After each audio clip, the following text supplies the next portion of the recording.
Salam.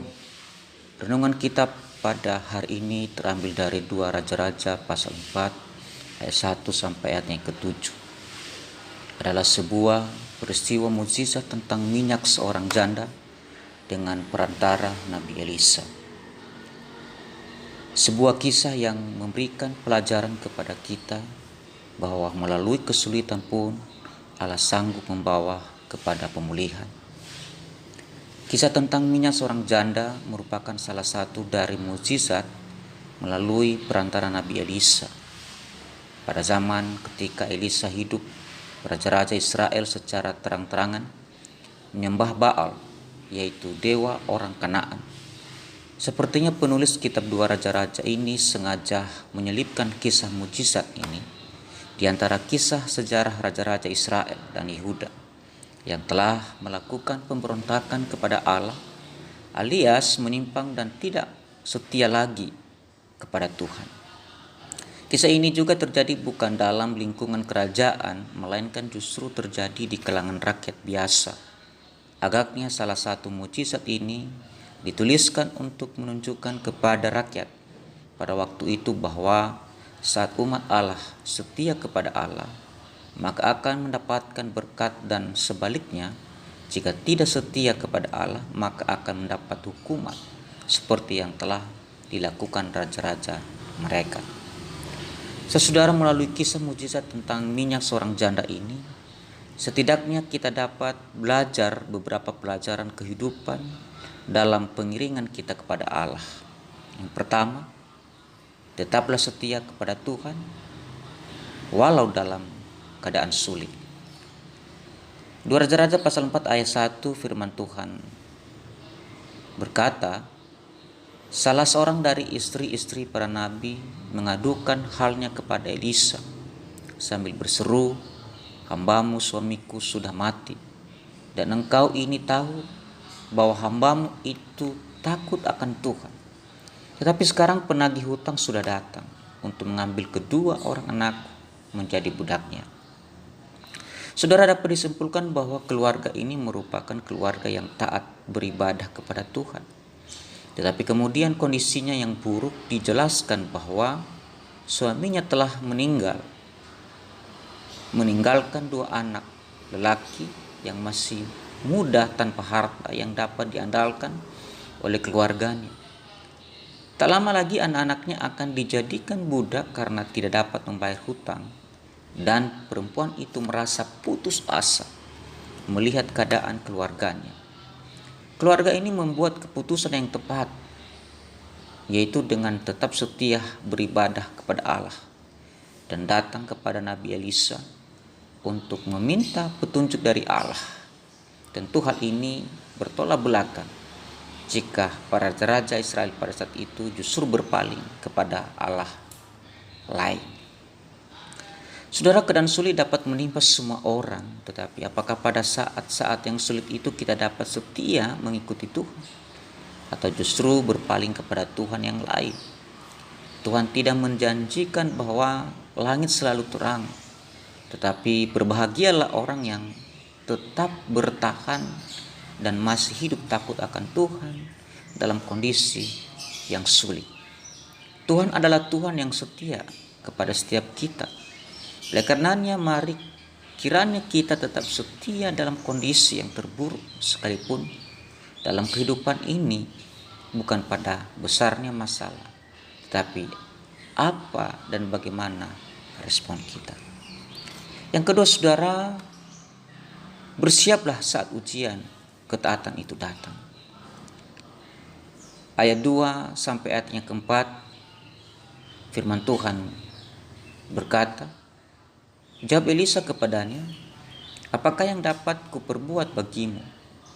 Beritahukanlah kepadaku apa-apa yang kau punya di rumah.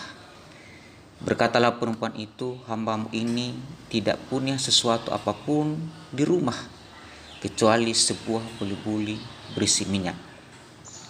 Lalu berkatalah Elisa, pergilah mintalah bejana-bejana dari luar, daripada segala tetanggamu.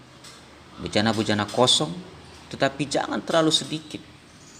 Kemudian masuklah, tutuplah pintu sesudah engkau dan anak-anakmu masuk, lalu tuanglah minyak itu ke dalam bejana, mana yang penuh, angkatlah.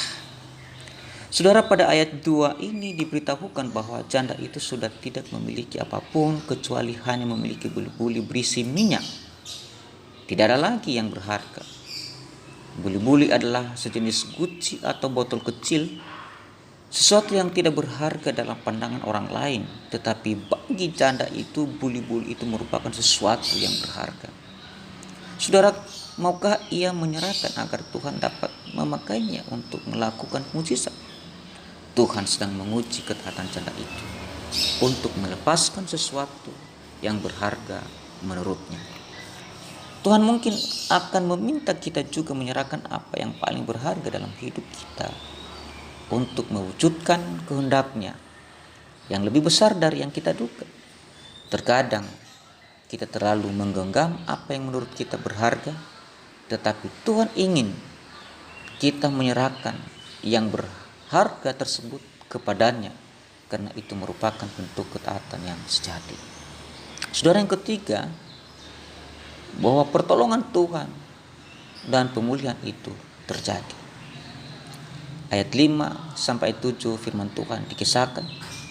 Pergilah perempuan itu daripadanya, ditutupnyalah pintu sesudah ia dan anak-anaknya masuk, dan anak-anaknya mendekatkan bejana-bejana kepadanya, sedang ia terus menuang.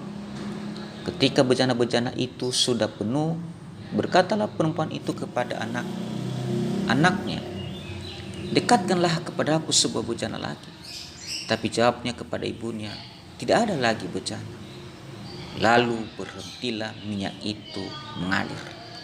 Kemudian pergilah perempuan itu, memberitahukannya kepada abdi Allah, dan orang ini berkata, pergilah, jualan minyak itu, bayarlah hutangmu, dan hiduplah dari lebihnya engkau serta anak-anak.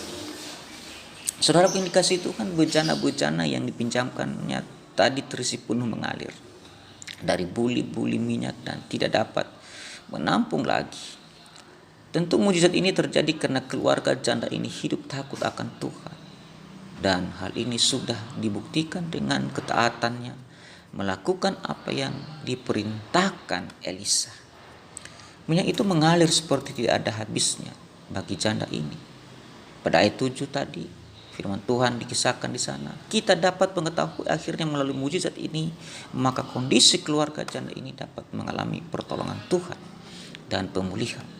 Bukan pertolongan dan pemulihan yang biasa saja, melainkan pemulihan yang sempurna dari Tuhan bagi umat yang setia kepadanya. Kita percaya bahwa Tuhan sanggup melakukan pemulihan dari setiap kesulitan hidup yang kita alami. Mujizat itu tetap ada bagi orang yang hidup takut akan Tuhan. Berkat-Nya akan mengalir tiada henti bagi umat yang dikasihinya. Dalam keadaan damai dan makmur mungkin mudah sekali mengatakan, percayalah kepada Tuhan. Tetapi ketika kegelapan menimpa dan jalan keluar tidak ada, mampukah Anda mengulangi kalimat tersebut? Akankah Anda tetap setia dan menantikan kehendak Tuhan ketika di masa-masa pengujian janjinya tampak keliru dan tidak dikenapi? Kita harus mampu bertahan dalam hidup takut akan Tuhan. Ingatlah para jemaat bahwa ketika pengiringan kita kepada Tuhan diuji, maka yang harus kita lakukan adalah tetap taat kepada kehendak-Nya dan jangan berpaling daripadanya. Saudara, Tuhan bekerja dengan cara-cara yang ajaib, yang mampu memulihkan kehidupan kita.